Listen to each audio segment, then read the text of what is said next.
Começa agora a apresentação do projeto Paulo Freire, Celebrando a Vida em Tempos de Pandemia, da Escola Padre Cabral da turma do primeiro ano C.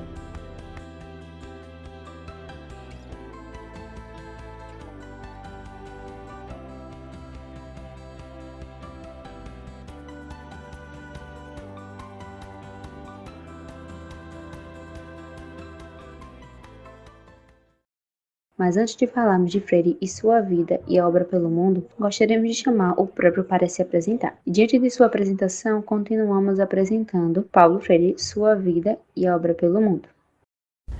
Eu acho, em primeiro lugar, que esse é um pedido normal.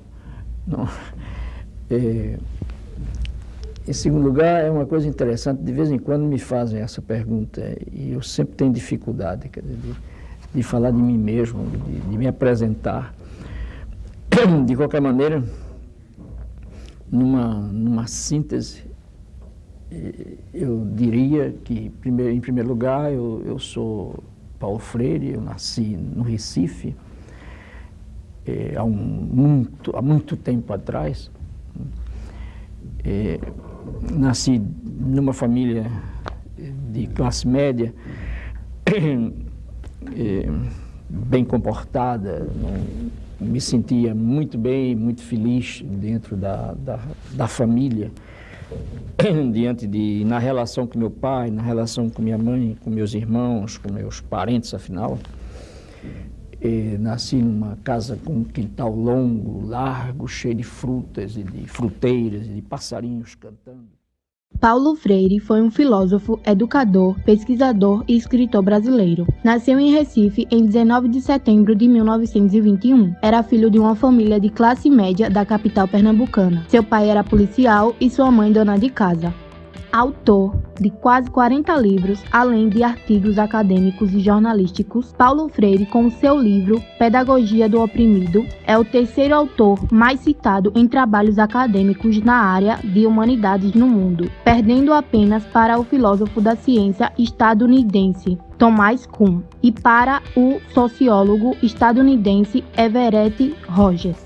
Freire ganhou mais de 40 prêmios. Também ocupou cargos de gestão fora dos ambientes universitários, como a Secretaria de Educação da cidade de São Paulo, durante a gestão Luísa Erundina. Ele é considerado patrono da educação brasileira desde 2012. No entanto, fazem ecos vozes cada vez mais fortes, brandando contra a presença tão forte de Freire em nossa educação. Em 1975, Paulo Freire passou a visitar países como Guiné-Bissau, Cabo Verde, São Tomé e Príncipe e Angola, que haviam se declarado recém-independia de Portugal. Por meio do IDAC, desenvolveu programas de alfabetização para os contextos locais e defendeu processos de descolonização desses países. O ano de 1986 foi um ano muito difícil na família Freire. Morreu Elza, a esposa de Paulo. Ela foi fundamental na carreira do professor e era pedagoga, e esteve com ele desde o período do SESI em Pernambuco. A história de Paulo Freire é também a história de Freire e Elza.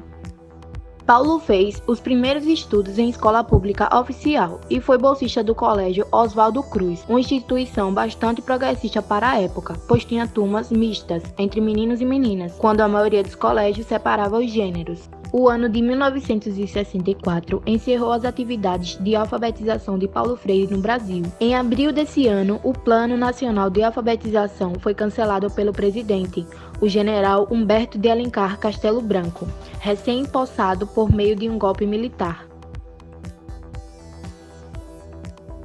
Paulo Freire e outras lideranças ligadas ao projeto de Angicos foram presos. Freire passou 70 dias na prisão e, quando solto, foi exilado. No exílio, o professor obteve reconhecimento por seu currículo impecável, exilou-se no Chile e lá coordenou e assessorou projetos de alfabetização de adultos. Lecionou como professor convidado na Universidade de Harvard entre 1969 e 1970. Também em 1970 participou como consultor e coordenador emérito do Conselho Mundial de Igrejas. Vários projetos de alfabetização de adultos foram implementados pelo CMI no mundo e Paulo Freire esteve à frente deles, percorrendo mais de 30 países. Em 1970, a Pedagogia do Oprimido foi publicada em inglês e espanhol, e essa obra só chegou ao Brasil 4 anos depois. E depois Freire foi para a Suíça, onde trabalhou como consultor do Conselho Mundial de Igrejas em Genebra e fez viagens a mais de 30 países. Em 1971, liderou a fundação do IDEC, Instituição da Criação Cultural. O IDEC promoveu campanhas por justiça social na Itália, Suíça e África. Paulo Freire ficou na ativa até 2 de maio de 1997, quando morreu em decorrência de um ataque cardíaco. Paulo publicou dezenas de livros em vida, e sua obra póstuma foi de responsabilidade de sua segunda esposa, Anita Freire, com quem se casou em 1988. Até hoje, Paulo Freire é considerado por especialistas um dos principais educadores da humanidade. Termina aqui nossa apresentação do primeiro ano C, da Escola Padre Cabral, com narração de Vitória e Elaine.